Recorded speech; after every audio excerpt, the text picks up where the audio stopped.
GNT show is intended for mature audiences. Parental discussion is advice. Live long and prosper.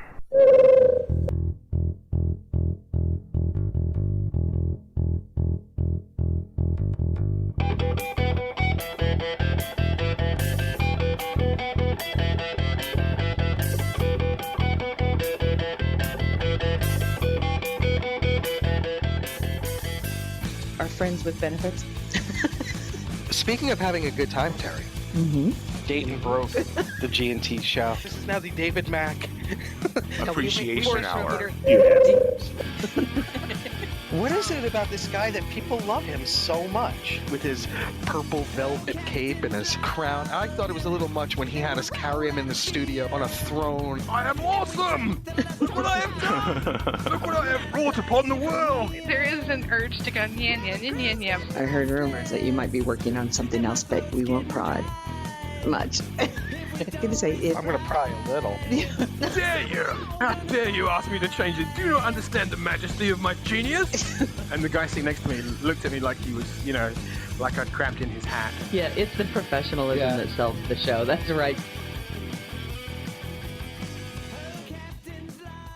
Good afternoon. This is Mike Ceridium with another GNT show supplemental log from Cryptic Studios. Joining me today is the lovely Zeronius Rex. How are you? Hello. Do you know, true story, I always thought it was Soridim.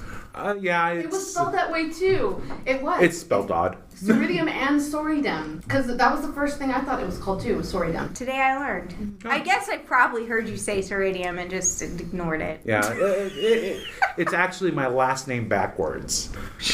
You know. You just did not. You guys couldn't see. My mind was blown for a minute. It just exploded. We're scraping it off the walls later. Say sorry though, you can't go wrong. Yeah. Sorry works. Okay. But it is a pleasure to have you here to talk to me today. You are what is your role here at Cryptic? I am a producer on Star Trek Online, and currently I handle all of the teams except for the ship art team. And on paper I also don't handle content and environment. Theoretically, Steve Ricosa handles them, but he doesn't, practically speaking. Because he's too busy doing a million other things, so I take care of them.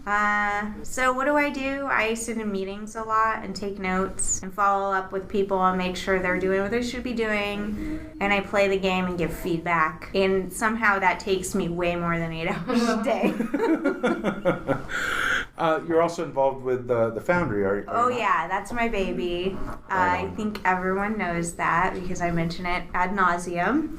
I started out as the only tester that we had on the Foundry, and because the Foundry project at the time didn't have a producer, I didn't think what I was doing was production, but it was, in retrospect, so I was kind of a producer, and now I kind of oversee making sure that we're still getting assets added and trying to find out, are there features that we can take from what Neverwinter has and bring over to our side and that sort of thing. And then, of course, I add costumes and write ridiculous descriptions for them. Right on.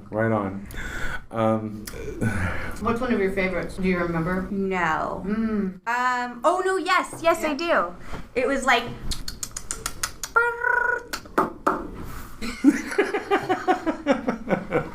That's my favorite too. So where did I find this in the game? It's the description for one of the Solanogen-based life forms, if I recall correctly. Awesome. I'm probably not doing it justice. I really hope the recording caught it. Fingers crossed, because that was awesome. Basically, I can only write them when I'm feeling in a good mood, or if I'm not in the greatest mood, I can get into that headspace, and then I will become in a greater mood because I just have so much fun with them. Like this guy, like I like to take big burly Klingons and say that they like to, arrange flowers in their spare time or that sort of thing. His hobbies include flower making. Right? Yes, it's totally that. Right on. That's one of my... Cool. Oh, yes. Awesome.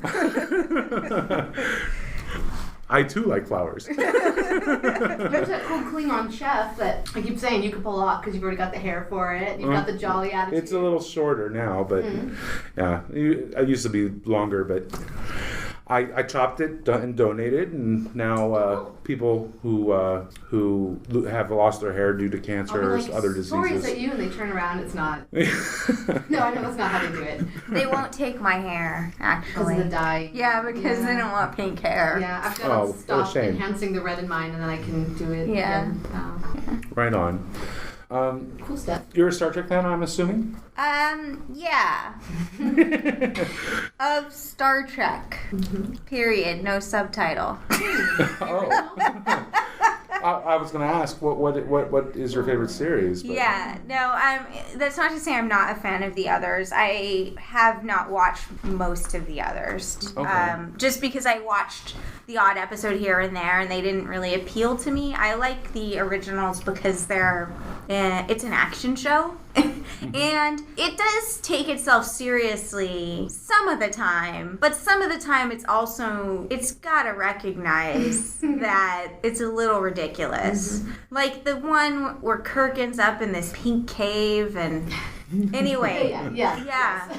So right. I really like the original for that. And then everybody, I used to make jokes about when there would be this argument about who was the best captain, I would just say Janeway because I knew that would immediately stop things because of the ridiculousness, or so I thought, of the suggestion. And then when we did Delta Rising, I watched all of Voyager in a month and a half or so. Which meant I was just always watching Voyager. Like at work, I had it on my second screen. At home, I felt guilty if I was watching something else. Although I did have to take breaks because, and I mean, I was on this accelerated timeline because we were just starting, ramping up for Delta expansion, and I wanted to know this stuff. But then after watching it, I actually really like it because I like how they portrayed Janeway as this like empowered and strong female captain, but it wasn't too often about the fact that she was female. I mean, that was in there, especially in the first season when I wanted to like punch her and Chakotay in the face, and they got over that though, and then it just became like, in my mind, you could have replaced her with Captain Kirk, and the show would have been much the same in the sense of, the balance of power and that sort of thing. Yeah. I agree. Like, I really liked that show because Kate Mulgrew really held it together in the way they wrote her character, and working my way back through it. Well, some people had one of the complaints about Janeway that some people have is that the writers they didn't write her consistently. No, they didn't. Yeah, they did. So that was the downside, but I do agree that overall she did come across as a strong captain. I think in the beginning they just had no clue what they were doing with her, and there's the episode where she's just the odd one here and there where she's kind of turns into a girl, if you will, like she's a little more girl, a little less captain. But I felt like that was the anomaly, and I mean the same was true with Seven and Kes, but it's more uncommon, I think, to see the leader, the main position of power be held by a female and have that be not a big deal. I find it interesting if she went to her quarters and she actually became more of what the media deems to be more masculine, so that the more feminine side was actually in front of everybody as a captain. But they didn't. I mean, that's just me also being goofy, but But they always go to the she's really tough. We have to balance back out and show that she does have a softer side. Right. Oh, okay. But it also made me understand why people might not like her, because I think a lot of people aren't comfortable with that dynamic. Like, it's just a sad fact that both men and women alike kind of look at women in authority and women giving orders the way she did. They kind of look at that as her being, well, for lack of a better word, bitchy. Pardon my language, but I can't think of a better one. But, and it's not just men that see that. Women definitely, we tend to view that negatively when we see that, because we're supposed to be light and friendly and, I don't know, accommodating. And sometimes we're not. We fart too. Speak for yourself. Oh no, you don't fart? It's amazing. You should try it. Well, personally, I like my women strong and pushy. So. Like my coffee. Yeah. I was curious at what point, was it in season 1 or season 2 that you really started to get into it or get into her character? Yeah, so I think if I remember, because again, this was accelerated, but it was around the beginning of season 2 where they have her and Chakotay go down to that planet and they're living like Little House on the Prairie together. Wow, yeah. And that one I just was like, what? I was so angry. Like, what are you doing? Like, what show are you making? Is this just turned into Dynasty on a spaceship? Which I just dated myself. I never watched Dynasty, y'all. I just know of it. Anyway. I did. Yeah, I was going to say anyway. But like that one. And I felt like from then, I don't know if they got feedback or if the next set of writers was like, what is this? But I think from that point on, it became a little bit more like she was the captain. And the one where she really came into her own was when they decided to make her, what's her name? Ripley from Aliens. Mm-hmm. And so she has like the gun and she's like crawling around going after the big bugs. I was like... Macrocosm? That's one, the one with the little... With the macro virus. Yeah. That was... I'm looking forward to she was badass in there. Working my way back through it. It's very painful at the start of season 1. Like, and more painful than DS9 was. And more painful than TNG. As you're just trying to give a crap about the characters, basically. And it's really hard for me to do that with Voyager. Yeah. Finally, I'm like, okay. But it's been really painful working through the beginning of season 1. I'm the weirdo who likes Neelix and Cass. I actually don't mind it. But I can totally see why people don't. Well, here's the deal. I think it says something that I find one of the characters whom people find annoying really endearing. Because, especially after the tweets I've been reading today. So it just seems to go hand in hand. And Neelix and Kess. I didn't have a lot of problems with them initially, but it does kind of sort of got weird when I realized that here she is like 1-2 years old. And he's an older man. And just think of it as dog years. Yeah, I mean that. I mean, it was still kind of a May-December romance. Yeah, it was still that. But if you think of Kess as living in dog years, right? I didn't feel like Neelix really took advantage of the fact she was young, though he did sometimes bark at her in semi kind of rude ways. That at least early in the season 1, I don't remember if he was doing it later on. I think he just himself is basically mentally a teenager. Or no, I'll be nice. Early 20s.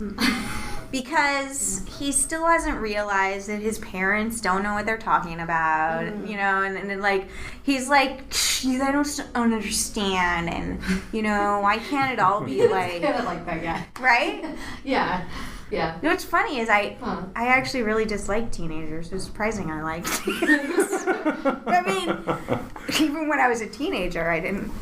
It was a very tough time. I didn't, I suppose. Because if you don't like teenagers, you probably don't, you're not too fond of yourself. You're like, why am I acting so dumb? Or are you just recognizing that teenagers are kind of lame, too? It's okay, it's fair, it's alright. If you could be any species in Trek besides human, what species would you like to be? The Telosians. Telosians. Wow, yeah. That's a fast answer. Well, that come was on. A fast answer. Okay, so some people call them the buttheads. But they have like uber brain power. And they can make you see and... Right? And do stuff. And they're really actually benevolent despots. And I like to think that that's what I would be. I suppose I should probably say something like Betazoid, you know? Ooh, I would be a Betazoid. You know, I think that's also a very unique answer because just like the one we got earlier today. Yeah. So what did Al say? We haven't. Oh, you haven't asked Al? What about... We asked them before, but it was a different Thomas different time. had the most surprising answer. Yeah. Because I just didn't really think He'd say Kazon, right? No. Oh, because mentally I think he identifies with the Kazon. Really? He wanted to be Q. He's like, I'll be Q. Of course he'd be Q. That doesn't surprise me. That's great. He seems so mild-mannered. On the inside, no. He wants to... Yeah, exactly. So, Talosian, very, very interesting. That's a unique, Cool, yeah. unique answer. No, I don't think anyone's ever answered that. We asked that of everyone we interview. So, very cool. Let's see. Do you read Star Trek novels? No, I don't. Okay. I read primarily early 19th century English literature. Oh. And all sorts of fluff murder mysteries. Cool. Would you like to tell us who your favorite author is? My favorite living author is Neil Gaiman because he's the best living author, and I will brook no opposition to that. But of all time, I don't know. I quite like Jane Austen, but she's more fluff than well, I mean, once you understand how they speak, it's total fluff. I think people who are not used to reading literature from that time period are like, how could you call that fluff? But yeah, I guess Neil Gaiman. Okay, right on. So obviously, whenever he releases a new book, you just gotta have it. Yep. Yeah, in fact, Very cool. to the point where my mom actually got me the last two as a gift, and one of them she warned me about. I have a piece of soap from a party I was at in their backyard with him, and it was, I think, right before he got married. To AFP. Yeah, and so they were both there. I was lucky because I know a couple people who work with them, and someone made handmade soap at this party and just had it in a basket next to like chips and dip or whatever else was there. So you could just it's a party. I hope someone didn't mistake soap. one for the other. No, very detailed difference. But it was I still have these pieces of soap. I'm not using them, and I didn't want to throw it away. Well, if you want a piece of Neil Gaiman soap. That might be a step too far for me. I have some science. I just recently found it. I was like, oh, it's lost a little bit of the smell. It kind of has that little bit of the stale soap smell to it. Like, oh, I remember these are from. Plus, I make soap too, actually. So it would have that. You could boil it back down and I could. in the shower. And send it to him. Oh, God. And tweet it to him. I got this soap. Oh. I've melted it back down and instilled it with this other essence, and you should have it. Oh my gosh, there's people who do that though. Right on. Right on. I didn't know that you make your own soap. That's cool. I do. And for the record, I have not seen Fight Club because I don't like violence. So that's the first question everyone asks me. Because of the soap making thing that I kind of understand what happens in the movie regarding that. And I think it's good for me that I haven't seen it. When Jesse had a really late night working here, speaking of Fight Club, and I was like, but he didn't tell me where he was. He was just like, yeah, I'm going to be here late. That can mean 8 o'clock sometimes. Like, so I have no idea. And then it turns getting close to midnight. I'm like worried. I'm like, did he get in a car accident? What is it? And he walked in I was like, so one of the things that this could have been is how you're in Fight Club. And he's like, but I don't have any wounds. I'm like, I thought about this. It's because you're that good. So it's that theory I have, when he doesn't come home late, and I'm like, I wonder if there's Fight Club at, Cryptic late at night or something. Well, the first rule of Fight Club. Yeah, you don't talk about it, so you never know. Actually, in the latest episode, I had mentioned this earlier to Christine and Steven. In the latest episode that you guys released, it's what happens there at the end. I was like, wait a minute. Computer went to sleep. All right. What's the name of your starship? The USS or IKS or? It depends on. So on my dev account, which is the one everyone knows, right? That's the @Zeronius Rex. My ship is usually the either the USS Planet Express or it's the USS Ship. USS Ship? Yeah. Yeah. That's awesome. I would laugh so hard if I saw that in space. But on on my actual character that I play. I'm on a boat. Yeah. Exactly. Right? No, my actual character that I play, I vary the name based on what the ship is. So, for instance, my scryer, the Intel scryer, is the Nostradamus, because Nostradamus is a scryer. And which ship was it? I have one that was the Coleoptera, the newer Jem'Hadar strike ship, because Coleoptera is a type of beetle. Ah. That's cool. So I get really into it. Right now I'm trying to go through the pilot ships, and they are all named for people and or places in the film Flight of the Navigator. Oh, sweet. Sweet. Because navigators are almost pilots. That's cool. So I got it. Every pilot has a navigator. Right. I kind of like started going. I was like, well, I guess I can't be having. Oh, and then my other standby name was the Pillar of Autumn, because I really like Halo. So I was like, I guess I better not bring Halo into Trek. It ruins it for other people. Yeah. No, you can't ruin it when you have like USS Ass floating around in space. I mean, there's like horrible ship names out there that are just hilarious. Well, when our game launched, actually, somebody had named the ships, so the designation on the ship itself was pork sauce. The USS pork sauce. Wow. And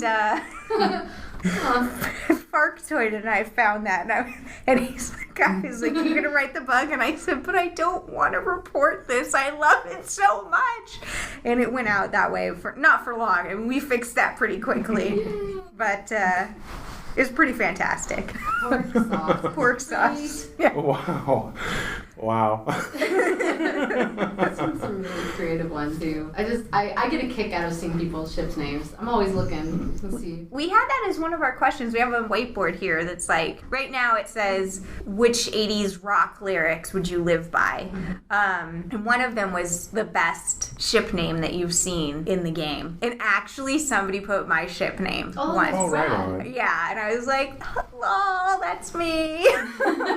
Very cool, very cool. It was a joke answer. Are you into sci-fi in general? I would say not so much. I'm more into fantasy because science has never been my thing. I guess definitely not hard sci-fi. What I would think of as space fantasy, like Star Wars and Star Trek. All those, I feel like Trek gets more sciencey, though not like real science, right? Like it's techno-babble science, right? Okay. But well, you had mentioned fantasy. So what are some of your favorite fantasy books or films or shows? Well, films, I would have to say The Princess Bride and right on. Stardust, I think. Okay. And the two, I think, are very similar in feeling. But books, I actually think one of my favorite series is the Belgariad by David Eddings. It's a 5-book series, but for those of you familiar with fantasy, these books are only like maybe 300 pages not long. They're not like, The Wheel of Time, where the books are 800 to 1,000 pages long.